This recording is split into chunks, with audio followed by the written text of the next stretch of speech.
안녕하세요. 실리콘밸리 만물 박사입니다. 2026년 4월 17일 금요일. 오늘은요, 심상치 않은 중국의 움직임이라는 주제로 한번 이야기를 해볼까 합니다. 왜 심상치가 않은지 한번 제 설명을 듣고 한번 판단을 해보세요. 어제 나온 보도예요. 로이터 통신에서 보도한 거고요. 중국이 현재 그 분쟁 지역으로 남아있는 남중국해에 있는 필리핀이랑 가까운 이런 그 스카보로 암초라는 그 곳이 여기 입구를 막아버렸어요, 중국이. 막아서 뭐 어선들도 못 가게 하고요. 지금 필리핀 어부들, 어선들의 접근을 막았어요. 지금 필리핀 당국은 여기 이 지역에 지금 열대의 중국의 해양 경비대 선박들이 와 있다고 하고요. 여기에 수상 바리케이드 같은 거를 치면서 필리핀 선박들이 접근을 못하게 막았다고 합니다. 이 지역은 뭐 분쟁 지역이라고는 하는데 지도를 한번 볼까요? 여기에요, 여기 스카보로 암초란 곳이요. 배타적 경제 수역이라고 하죠. EEZ. 배타적 경제 수역 기준으로 치면은 필리핀에 속해 있어요. 당연히 여기 지도로 봐도 중국보다 필리핀에 가깝잖아요. 그런데 중국은 일단 여기까지 다 자기네 거라고 얘기를 하고 있는 거예요. 이 남중국해가 다 우리 거다. 이렇게 얘기를 하고 있기 때문에 여기가 지금 분쟁 지역으로 들어갔습니다. 그래서 중국이 이때 15일 이때 여기를 지금 막았다는 거예요. 막았다는 뉴스가 났어요. 왜 하필 중국이 이때 이 시기에 하필이면 4월 15일 이때 여기를 막는 이런 행동을 했을까? 원인을 한번 분석을 한번 해볼까 합니다. 일단은 미국이 지금 어디를 막고 있죠? 호르무즈 해협을 막고 있죠. 호르무즈 해협을 미국이 막아서 13개의 배가 왔다 갔다 하는 거를 통행을 막았다고 해요. 효과적으로. 결국은 미국이 잘 막고 있잖아요. 그죠? 그래서 미국이 영향력을 많이 보여주고 있는 그런 상황입니다. 중국은 여기가 남중국해죠. 여기를 한번 또 축소를 해볼까요? 자, 호르무즈 해협은 여기에 있어요. 그죠? 여기에 있고 여기에 있는 유조선들이 쭉 아시아로 오려면 이렇게 해서 여기 싱가포르를 통과해서 이렇게 와서 한국과 일본으로 갑니다. 여기가 남중국해예요. 이 남중국해를 누가 통제하고 있다? 중국이 통제하고 있다라고 보여주려고 이번 블라케이드 봉쇄를 중국이 한 게 아닌가라는 합리적인 의심이 듭니다. 그러니까 뭐 미국한테 한마디로 그냥 야 우리도 죽지 않았다. 우리도 살아있다. 이걸 보여준 거죠.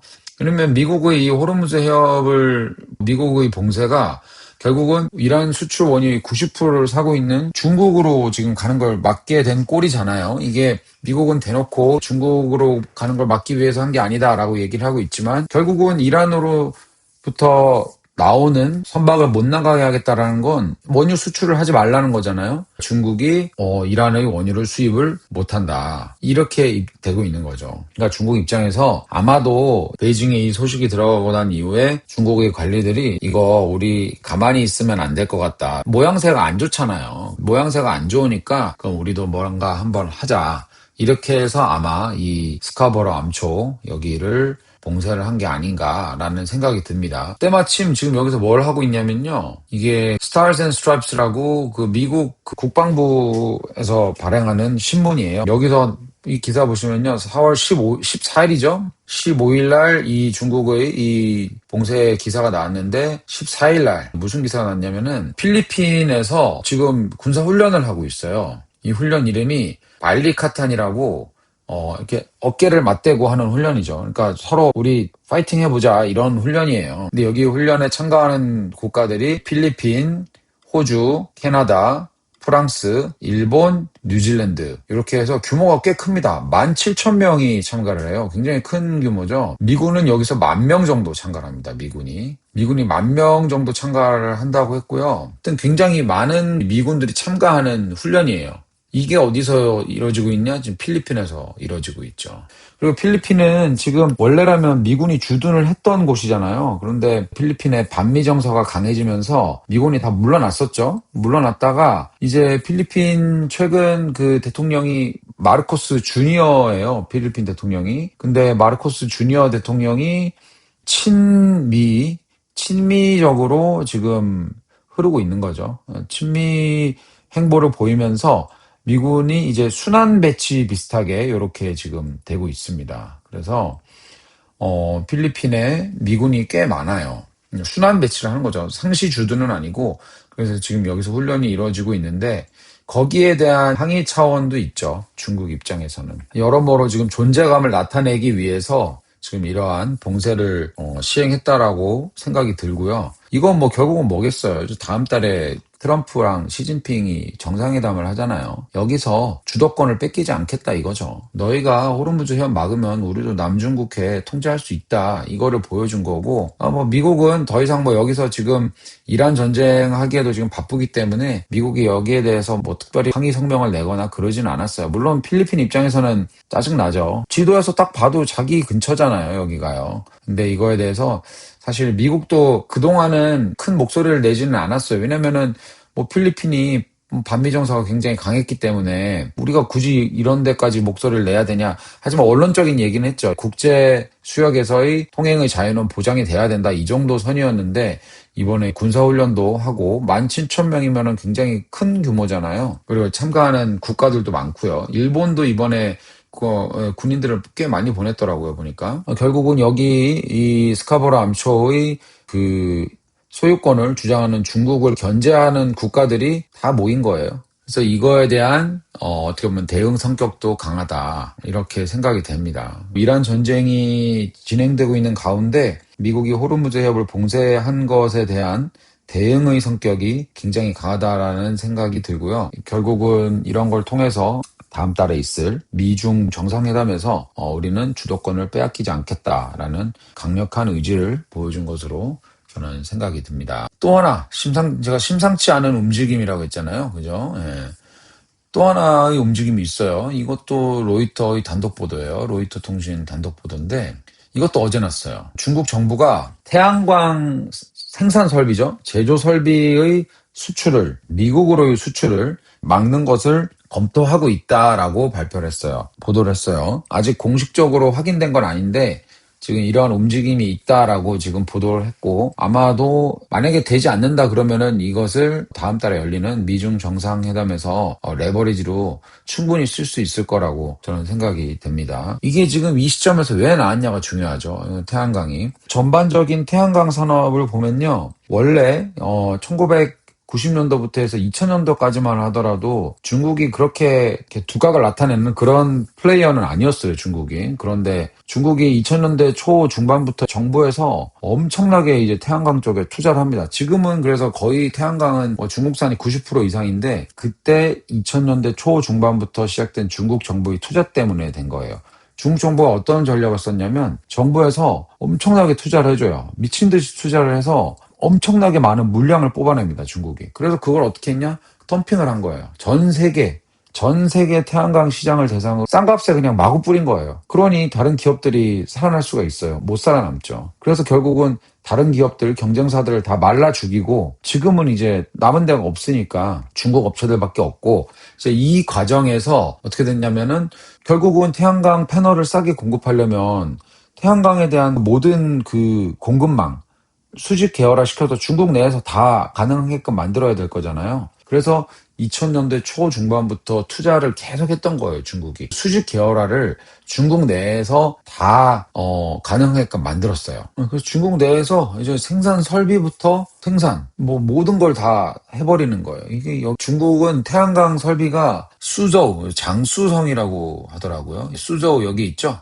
여기에 다 몰려 있어요. 그래서 여기서 생산 설비도 만들고 그 생산 설비를 통해서 태양광 제조도 하고 이러면서 고쳐야 될 건 그 자리에서 바로바로 고치기 때문에 이 효율을 전 세계에서 따라갈 수가 없었던 거죠. 그래서 지금은 뭐 거의 뭐 90% 이상을 중국이 다 차지를 하고 있다라고 보면 됩니다. 중국이 그러니까 태양광 패널을 만들려면은 중국 설비가 지금 필요한 상황인데 이 설비를 미국으로 수출하지 못하도록 막겠다라는 거죠. 이게 왜 나왔을까요? 이 얘기가 태양광이. 이게 또 어떻게 보면 테슬라와도 연결이 되는데 얼마 전에 제 채널에서 소개시켜 드렸듯이 한번 볼까요? 여기 있죠. 테라팹.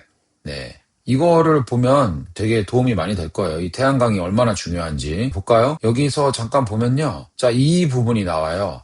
결국은 테라팹이란 거는 이제 엄청난 대규모의 반도체 공장을 이제 테슬라가 만들겠다라는 그런 구상을 한 건데요. 우주 데이터 센터를 만들려고 구상을 하고 있는데 결국은 데이터 센터 전력이 필요하잖아요. 그런데 이게 이제 인공지능을 위한 인공위성 을 만든 거예요. 근데 이게 다 태양광 패널이에요. 이게 다 보이시죠?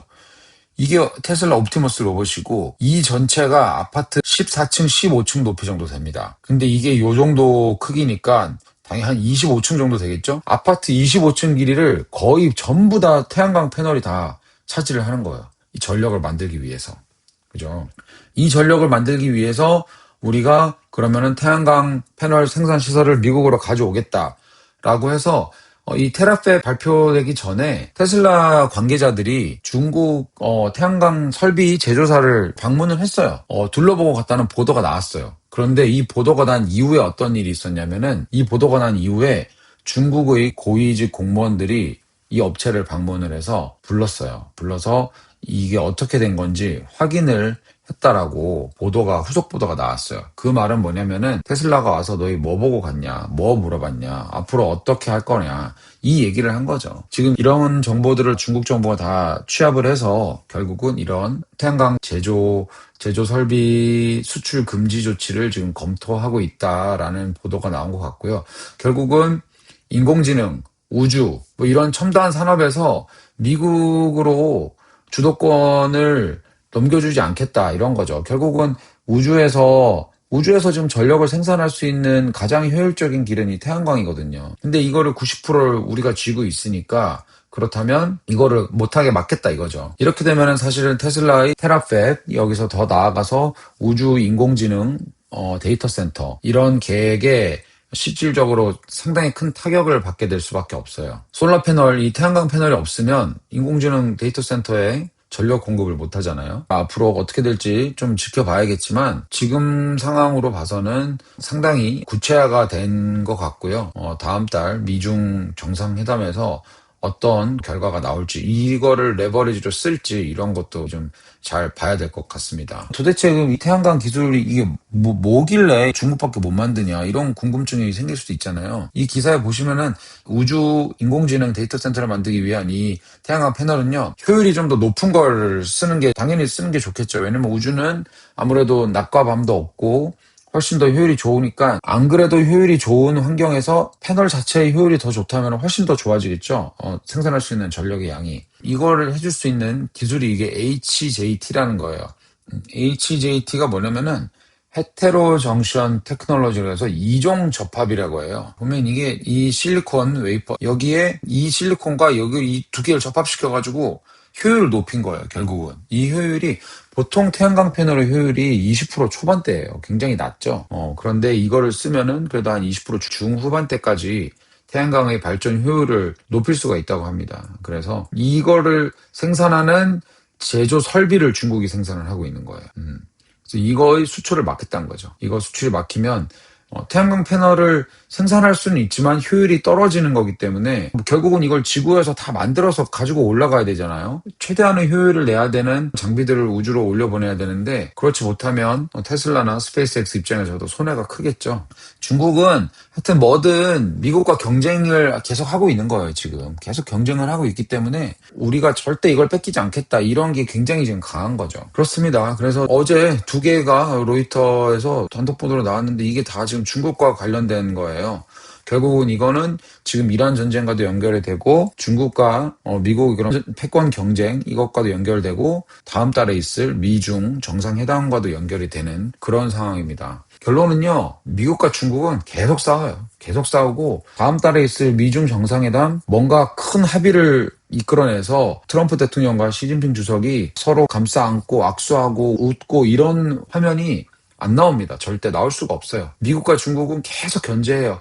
트럼프 대통령도 기자회견할 때 보면 나는 시진핑 주석과 좋은 관계를 유지하고 있습니다. 계속 이런 얘기 하잖아요. 대놓고 난 시진핑 주석 싫다 이렇게 얘기할 수는 없죠. 왜냐면 중국도 무시하지 못할 정도로 경제 규모가 컸기 때문에 미국도 조심스러운 거예요. 지금 미국도 히토류에서 굉장히 피를 많이 봤잖아요. 히토류도 결국은 미국이나 서방이 기술이 없었던 게 아니에요. 그런데 이 히토류를 캐내는데 환경오염이 많이 들고 여러 가지 공정이 많이 들어가고 번거로우니까 그냥 여태까지 중국에 모두 아웃소싱을 해버린 거예요. 태양광도 비슷한 측면이 많습니다. 여태까지는 기술을 뭐 독일, 뭐 일본, 미국 이런 데서 가지고 있다가 중국이 좀 한다 그러니까 그래 그러면 중국이 싸게 공급한다 그러면 우린 여기 거 사지 이렇게 해서 사다 쓴 거예요. 그랬는데 이게 결국은 분매랑이 돼서 지금 미국이나 서방 국가들을 압박하고 있잖아요. 미국이 지금 중국과 치열하게 경쟁을 벌이고 중국을 견제하는 이유가 앞으로 이런 일을 우리는 당하지 않겠다는 거예요. 태양광도 사실은 기술이 없는 게 아니지만 이제 기술을 잃었죠. 뭐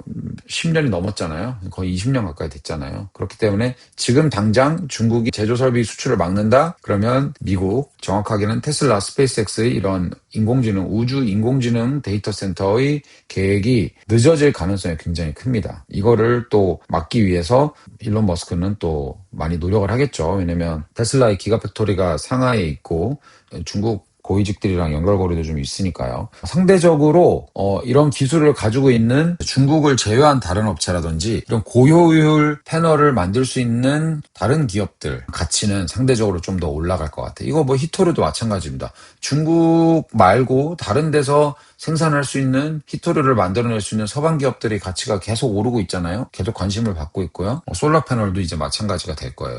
중국에서가 아닌 다른 국가에서, 그러니까 미국에 적대적이지 않은 다른 국가에서 생산하는 태양광 패널은 미국이 적극적으로 수입을 해서 우주 인공지능 데이터 센터에 활용을 할 가능성이 매우 높습니다. 그런 측면에서 본다면 한국에도 태양광을 생산하는 기업들이 있고, 한화 같은 경우에 미국에도 생산 공장이 있죠. 그리고 직접 미국에 투자도 하고 있고요. 굉장히 전망이 좋을 거라고 저는 생각을 해요. 태양광이 지구에서도 물론 많이 쓰이지만 우주에서는 정말 정말 많이 쓰일 거고, 지금 올해 스페이스X가 상장을 하고 나면요, 우주 자원 개발에 대한 경쟁이 정말 정말 뜨거워질 거예요. 그렇기 때문에 지금 전력을 효율적으로 바로 생산할 수 있는 기술은 태양열밖에 없어요. 솔라 패널. 미국이 결국은 우주에서 원자력 발전을 하겠다고 지금 계획을 잡아놓고는 있지만 이게 2028년, 2030년 이후거든요. 아직 시간이 많이 남아있기 때문에 그 사이에는 현실적으로 태양광 패널밖에 없습니다. 그래서 중국의 심상치 않은 움직임들에 대해서 좀 알아봤어요. 앞으로 미국이랑 중국은 계속 이럴 거예요. 서로 견제하고 싸우고 그럴 겁니다. 그러면서 또 만나면은 또 악수하고 웃고 그럴 건데, 미국과 중국의 이런 경쟁, 서로의 견제는요, 앞으로 계속될 거예요. 이게 뭐 1, 2년 있다가 없어질 그런 게 아닙니다. 앞으로 적어도 10년, 20년, 저는 뭐 50년, 제가 죽을 때까지는 안 없어질 거라고 저는 생각을 해요.